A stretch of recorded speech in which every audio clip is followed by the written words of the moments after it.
Banking facility তো তৎক্ষণাৎ পাবলৈ বহু দূৰ আহিব লাগে, তৎক্ষণাৎ নাপায়, অসুবিধা হয়। সেইটো যাতে আমাৰ গাঁও পঞ্চায়ত সমবায় সমিতিতে গৈ সেই সুবিধাটো পাব পাৰে। That is cooperation. এই যিটো এপেক্স বেংকে আপোনালোকৰ লগত কোঅপাৰেট কৰিলে, এতিয়া আপোনালোকে গৈ আপোনালোকৰ শ্বেয়াৰ হোল্ডাৰ বা আপোনালোকৰ অন্তৰালত থকা যিখিনি মানুহ এইখিনিৰ লগত কোঅপাৰেট কৰিব লাগিব।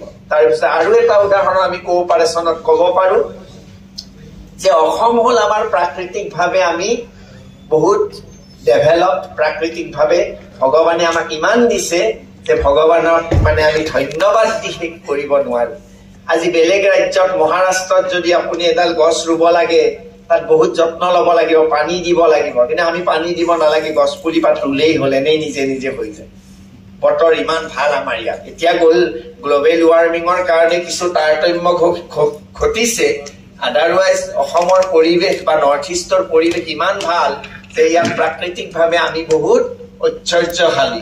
কিন্তু কথাটো হ'ল আমাৰ আজি মেঘালয়, অসম এই গোটেই অঞ্চলটো, এইটো বেল্টটো গোটেই অৰেঞ্জ বেল্ট, ইয়াত অৰেঞ্জ প্ৰডাকশ্যন বহুত ভাল। তাৰোপৰি পাইনএপল বেল্ট, পাইনএপলৰ প্ৰডাকশ্যনটো ভাল। কিন্তু কথাটো হ'ল এই গোটেই অৰেঞ্জ আৰু পাইনএপলৰ তেনেকুৱা ব্ৰেণ্ড যদি আমি চাব যাওঁ, আমি অৰেঞ্জ স্কোৱাছ কিহৰ অৰেঞ্জ স্কোৱাছ খাওঁ? কিষাণৰ খাওঁ, কৰ বাহিৰৰ, বা অন্যান্য বহুত ব্ৰেণ্ড যিবিলাক আছে চব বাহিৰৰ।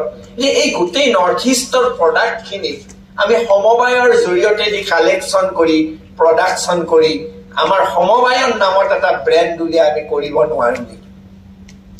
এই ক্ষেত্ৰতো যদি আমাৰ কনচাৰ্ণ GPSS বা পেক্স বা যিখিনি আমাৰ প্ৰচেছিং কোঅপাৰেটিভ ছ'চাইটি আছে তেওঁলোকে পদক্ষেপ ল'ব পাৰে। তেওঁলোকৰ অন্তৰালত, তেওঁলোকৰ এৰিয়া অফ অপাৰেশ্যনৰ ভিতৰত থকা যিখিনি কৃষক যেনেকে পাইনএপল বা অৰেঞ্জ উৎপাদন কৰে, সেই অৰেঞ্জ আৰু পাইনএপল খিনি তেওঁলোকে কালেকশ্যন কৰক। কালেকশ্যন কৰি পেলাই সেইখিনি তাৰপিছত কালেকশ্যন কৰা কামটো হ'ব, ধৰক আমাৰ GPSSৰ আমি কালেকশ্যন কৰিলো, কৰি সেইখিনি পণ্যাগাৰত গুচি যাব।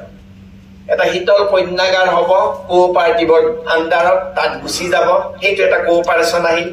থাৰ্ড এখন কোঅপাৰেটিভ থাকিব, সেইখন হ'ব প্ৰচেছিং এণ্ড মাৰ্কেটিং।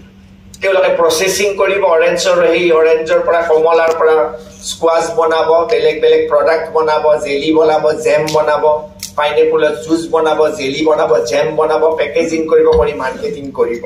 কৰি মাৰ্কেটিং কৰি পেলাই প্ৰপাৰ ভেলুটো আল্টিমেটলি কোনে পাব? এই কৃষকসকলে পাব।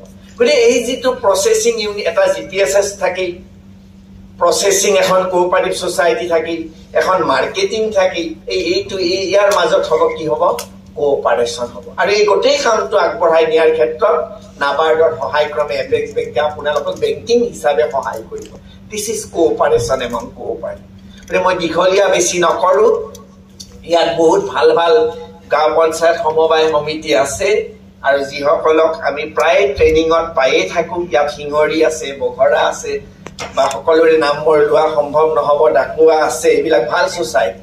মুঢ়াদল আছে, প্ৰায় বৰপেটাৰো আছে কেইবাখনো সমবায় সমিতি, লাহোৱাল আছে ডিব্ৰুগড়ৰ। এইবিলাক ছ'চাইটি প্ৰায় আমি ট্ৰেইনিঙৰ জৰিয়তে পায়ে থাকো।